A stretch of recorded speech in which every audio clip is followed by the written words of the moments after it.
వర్ధిల్లాలి ఎమ్మెల్యేల ఐక్యత పరిష్కరించాలి ఎమ్మెల్యేల సమస్యలు వెంటనే పరిష్కరించాలి ఎమ్మెల్యేల సమస్యలు వెంటనే కల్పించాలి సమాన పనికి సమాన వేతనం కల్పించాలి సమాన పనికి సమాన వేతనం కల్పించాలి సమాన పనికి సమాన వేతనం 2 నెలలుగా వస్తున్నా ఇప్పటికీ జీతాలు ఇచ్చే పరిస్థితి లేదు। ఈ విషయం గతంలో కూడా డైరెక్టర్ గారిని కలిసి అడగడం జరిగింది। సరే దాంతోపాటు దీర్ఘకాలికంగా చాలా సమస్యలు వీళ్ళందరినీ కూడా గ్రౌండ్ లెవెల్లో ఎమ్మెల్యేలు ఎదుర్కొంటున్నటువంటి పరిస్థితి కొనసాగుతూ ఉంది। ప్రతి నెల 1వ తేదీన జీతం వచ్చే పరిస్థితి లేదు ఇప్పుడు ప్రస్తుతానికి। దాదాపు 2 నెలలు అవుతున్నా 2 నెలల నుంచి ఇప్పటిదాకా జీతాలు లేనటువంటి దుర్భర పరిస్థితి ఉండడం చాలా ఘోరమైనటువంటి విషయం।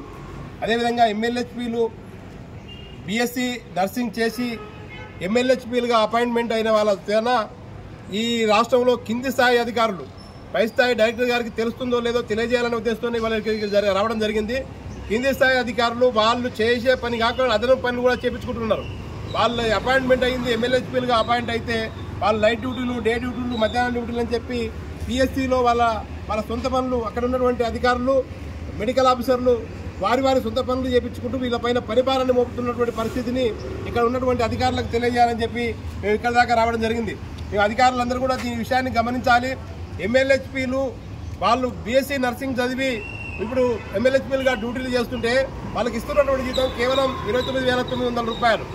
అది కూడా గ్రామ స్థాయిలో కనీస సౌకర్యాలు కూడా లేనటువంటి మారుమూల విలేజ్లలో వాళ్ళు పనిచేస్తున్నటువంటి పరిస్థితుల్లో వాళ్లకు కల్పించాల్సినటువంటి సౌకర్యం ఫోన్ బిల్లులు కూడా ఇవ్వలేని పరిస్థితి, వాళ్ళు ఆన్లైన్ వర్క్ చేయడానికి ట్యాబ్లు కూడా ఇవ్వలేనటువంటి పరిస్థితి, దుర్భరమైన పరిస్థితిలో ఎమ్మెల్యేలు రాష్ట్రంలో పనిచేస్తూ ఉన్నారు।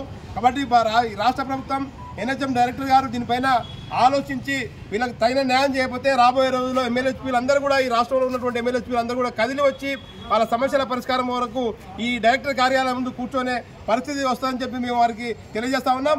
అక్కడ దాకా రాకుండా వాళ్ళ సమస్యలను ఈ ప్రభుత్వ అధికారులు గమనించి వెంటనే పరిష్కారం చేయాలని చెప్పి ఈ సందర్భంగా వారికి విజ్ఞప్తి చేస్తా ఉన్నాం।